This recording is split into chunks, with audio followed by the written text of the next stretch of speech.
Willara Point, Sydney, January 24, 1908. To SHR Salmon Esquire, South Croydon, England. Dear Mr. Salmon, here is a cutting from an Australian paper about a lecture by W.S. Pearce, and he exhibits illustrations of various forms of kites. Perhaps you remember that in 1899 I brought to England some excellent cellular kites, and described uniquely their construction at a meeting of the Aeronautical Society of Great Britain, where all of the kites were exhibited. I presented the kites to Major Baden-Powell, and he passed them on to ASGB for public use. Blue Hill had then just found out that the cellular kite was all I said it was and used it accordingly. Do you know what became of those kites? Can you give me a reason why we so frequently heard of the Blue Hill, the Asman and the Cody kites? In what are they superior to mine? Santos Dumont and Farman also use them for their aeroplanes, and everyone else must adopt cells eventually. In the face of this, how does it come about that never a word is heard of who made these things possible? My best friend notices it. I made an 80-foot kite for the British Antarctic expedition, and Lieutenant Shackleton hopes to find good use for it. Professor David takes 2 other 80-footers, inferior copies to the one I provided, for meteorological work in Antarctica. I have a new way of arranging lifting surfaces for aeroplanes. A half-size model without engine, spreads 80 square feet, weighs 10 pounds, and is strong enough for 25 miles of wind. Yours truly, Lawrence Hargrave. Lawrence Hargrave, famous for inventing the box kite and contributing to the development of the aeroplane, was a purist whose main principle was to share his research for the advancement of science. This caused him much heartache and frustration over time, as his achievements were not always recognised. In 1890 he donated his early work to the Museum of Applied Arts and Sciences in Sydney, now known as the Powerhouse Museum. Among this collection were models and plans based around the movement of snakes and birds. Hargrave, the engineer and scholar, actively published his work in Australian and overseas journals. He regularly shared his findings through the Royal Society of New South Wales, describing his discoveries in detail. In 1900, he generously offered the next phase of his research to the museum on the condition that it be displayed in glass cabinets, so that researchers could follow his train of thought.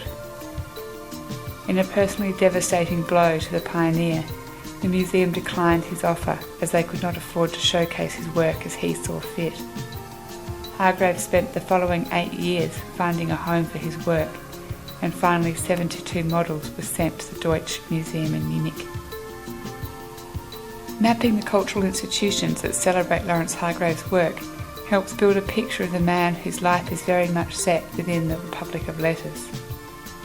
While much of his research was carried out in the Antipodes, Hargrave actively corresponded with Octave Chanute, Wilbur Wright, Otto Lilienthal and Percy Sinclair Pilcher, elite scientists and researchers in Europe and the United States. Canadian Alexander Graham Bell sought out an invitation to meet Hargrave when he was passing through Sydney.